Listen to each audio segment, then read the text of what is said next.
por que o Rodrigo Pacheco não instaura o impeachment dos ministros do STF? É uma pergunta que tem que ser feita a ele.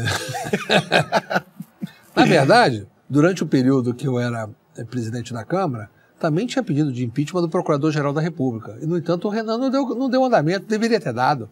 Também cabe o impeachment do Procurador-Geral da República. O que você acha do STF? Olha, eu já disse, eu tenho tido oportunidade, até já escrevi sobre isso. Eu acho que nós estamos vivendo um problema de uma... Você tem que pegar o seguinte, a Constituição ela fala que os poderes têm que ser harmônicos e independentes. Hoje eles não são nem harmônicos nem independentes. O Supremo Tribunal Federal adquiriu uma supremacia sobre os outros poderes, que você tem que olhar o seguinte, quando Oscar Niemeyer projetou Brasília, a Praça dos Três Poderes coloca o Congresso no centro, o Executivo de um lado, o Judiciário do outro. Hoje você pode inverter, pode botar o Judiciário no meio. Por que isso? Isso é grande parte culpa dos políticos. Em primeiro lugar, o Judiciário só age provocado. Se ninguém provocar, ele não vai agir, ele não age de ofício. Então o que acontece? Você pega todo dia a oposição quer discutir aquilo que não há. CPI do MEC, eu vou para o Supremo. Se não der, eu vou para o Supremo. Todo mundo vai para o Supremo. E quando cai com alguém que tem uma posição diferente de outro, você vai simplesmente decisões absurdas, principalmente monocráticas.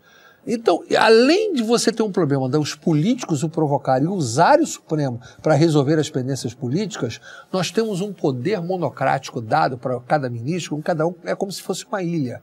Então, a primeira coisa que a gente tinha que fazer, eu estou defendendo uma nova Constituinte, para a gente redefinir os papéis. E simplesmente, o Supremo, se você não fizer uma nova Constituinte, no mínimo, nós temos que impedir que decisões monocráticas possam ser dadas por ministro, tem que ser pelo menos colegiadas, que importe revisão de legislação aprovada pelo Congresso ou que possam mudar ou impor políticas públicas que não são da competência dele, porque o ativismo judicial está se dando nesse ponto. E o ativismo judicial que está se dando é que está levando a essa deterioração de um lado e, ao mesmo tempo, um empoderamento excessivo. Você pega, por exemplo, o Congresso para o Juiz de Garantias.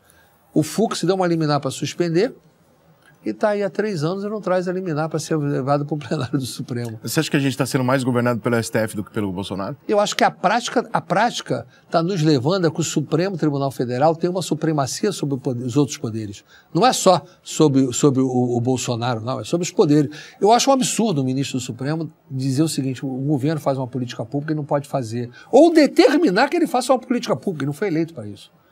E mais de forma monocrática, nem é o colegiado que está dizendo. Eu acho que a situação é um pouco mais grave do que você decidir ou comentar ou contestar uma decisão única que possa ser dada que você não concorde com a decisão. Entendeu? Eu tenho essa visão que eu acho que o problema é um pouquinho mais complexo. É um problema de ativismo e um problema dos próprios políticos que são os maiores culpados disso. Eu repito, o Supremo só age provocado e não vai agir de ofício para nada. Alguém tem que provocar o Supremo. Essa provocação ao Supremo também tem que ser regulamentada. Não é qualquer um que pode ir ao Supremo para provocar para qualquer tipo de coisa. E eles, no ativismo, também não podem ter decisões monocráticas. No mínimo, a gente tem que fazer é acabar com a possibilidade de decisão monocrática. Isso é o mínimo que a gente deveria fazer.